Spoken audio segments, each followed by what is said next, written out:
Do you have a tendency when somebody is mad or frustrated or upset to think it's your fault?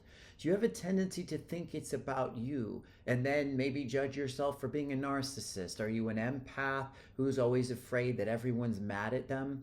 They're not mad at you, and I'm going to explain why in this video. My name is Adam. Welcome back to my YouTube channel. Before we get started, please take a second to like and subscribe. And I just want to let you know I'm doing some free breakthrough calls. And what a breakthrough call is, it's a 30-minute Zoom call where we go over your vision for your life, what it is that you really deeply want to create but aren't able to create yet. Maybe there are some things blocking you, some beliefs that you have that are in the way, and there are some steps you can take to clarify this and dissolve it so that that vision can become a reality. Now, as an empath, as a very, very sensitive kid, and because of some childhood trauma, I developed this belief growing up that everything was my fault. Who can relate to this? Who can relate to thinking that anytime someone's frustrated or angry or doesn't text you back within 5 hours, it's because you fucked it all up and you did something wrong? I grew up in this. I grew up afraid of this. It's something that I've had to work very hard on to let go of.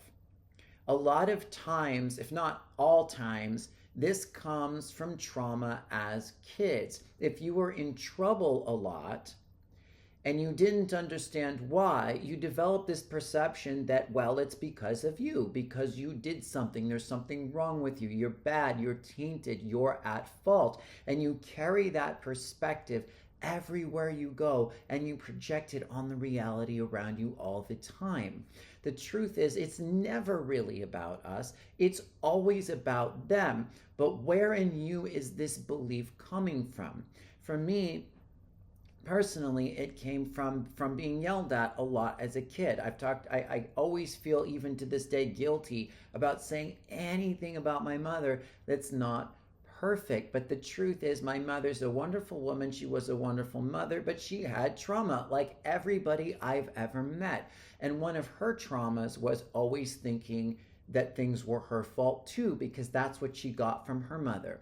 So I grew up in a family where we were taught to be super considerate of other people, super thoughtful, to remember people's birthdays, to call people and take responsibility for our actions or our faults or our flaws, to say please and thank you multiple times if we got a gift, to write thank you notes, all of these really good things. But my mother had this shadow aspect of the empath, which she got from her mother, which basically stated that anything that you did or didn't do in the exact way that she wanted you to do it ruined everybody else's day in life. So if I forgot to say thank you like the 5th time, I would get a lecture basically breaking down the emotional reaction the other person was going through because of me. Who can relate to this? Who can relate to having been yelled at and told that something was your fault, or someone else's feelings were your fault, or just seeing your mother or father kind of flip out and go crazy and assuming that must be because of you? If that was your childhood, you're going to probably have a tendency to take everything personally. If you don't get promoted at a job, you're not going to go to assuming that it's because the universe wants something better for you. You're going to go to presuming that you fucked up, that you're not good enough. And then what's going to happen is your nervous system is going to be flooded with all of the reactions that you had as a child when you were yelled at. And these things can happen so subtly. And especially if you're intuitive and you're empathic, you kind of developed an ability to be hyper aware to everybody's feelings anyway.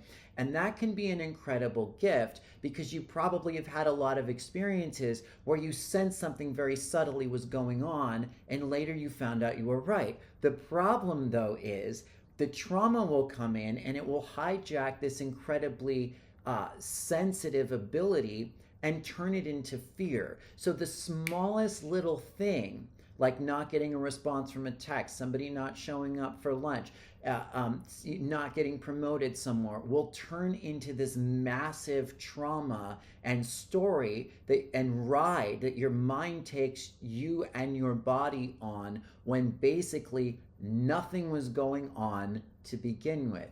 Who can relate to this? Who can relate to walking around for 3 days assuming you're hated, assuming you're getting fired, assuming the person's breaking up with you, only to find out, like, oh shit, they didn't see your message, or oh my god, I didn't get your text, or oh my god, like, I was gonna call you and I thought I called you, but something happened to my dog and we were in the hospital.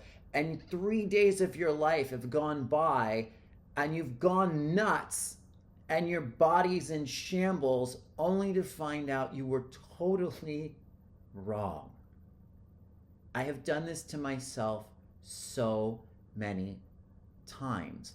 So where does this come from? Well, like I said, it comes from the trauma of either being in trouble or having to monitor your parents' or environment's reactions, or them basically telling you and implying in some way that everything was your fault, which as a child, if we get even so much as harshly yelled at for anything, we will presume it's because we did something. And this pattern will be stored in your body. It will be stored in your subconscious, and it will be stored everywhere in your cells. So something that you can do is start to notice how when you get triggered, like what your bodily sensations are. And you can even take your hands and put them on your here, which is your adrenal points, or down here where your kidneys are, and just start to hold that point and just notice what comes up, and notice the beliefs that come up, and notice if you have any memories, and just give space for this and breathe with it. And then if you have a memory of like being yelled at or something, you can go back into the memory and say what you needed to say to your mother, which is, Mom, something like, this isn't my stuff. I didn't do anything wrong. It isn't my fault. Because that's what you needed to hear as a child. And that's what your body still needs to hear now, because it's responding from the time before. Something else that you can do if this is a pattern that you have is call it out simply. Just be like, this is fear, it isn't real. This is my anxiety, it's not true. This is me projecting. And assume the person or whoever isn't mad at you. Assume it isn't your fault, because on some level, no matter what happened, it's not. Everybody's responses are their responsibility. Give people the gift of letting them be mad at you. Like, play out the fear. Like, so what if they are mad at you? So what if they didn't text you for 5 hours because some subtle thing or some word you used in the text like set them off in some way? That's their problem, not yours.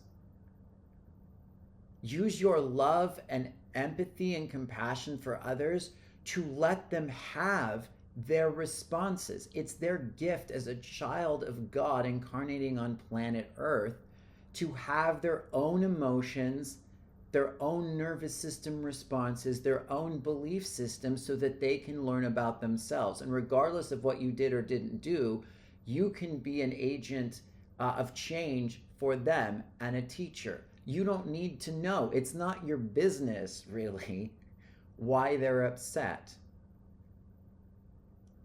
And something else you can do is just become aware of how personally you're taking everything. Something I've done before when I'm just kind of out walking about, I will realize like how much in my own story I am. And I'll just kind of look at a person across the way and then another person across the way and be like, I wonder what it would be like to be in their head right now. In their head, where they have this entire story about their own life and all the shit they're in and their job and their partner and what they fucked up today or didn't fuck up today. And I just look at them and see that it's just one single person, and it's just a mind.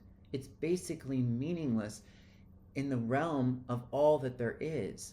And as I kind of connect myself to their mind and the other person's mind and someone's mind, across the planet somewhere else, I realize how insignificant all our personal stories are. It's not that we don't matter or have any meaning or value. It's just the shit that we get caught up in here is so irrelevant. Everybody else is just thinking about their own story of what they did and how they caused someone else's reaction too. They're not really thinking about us.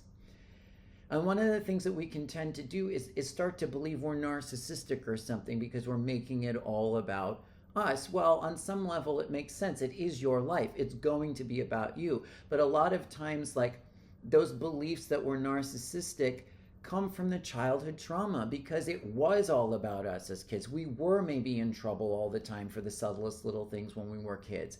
The thing is to realize that this isn't true anymore, and it never really was valid. It was your parents' trauma. It was your parents' trauma from having everything be about them, that their parents made them believe.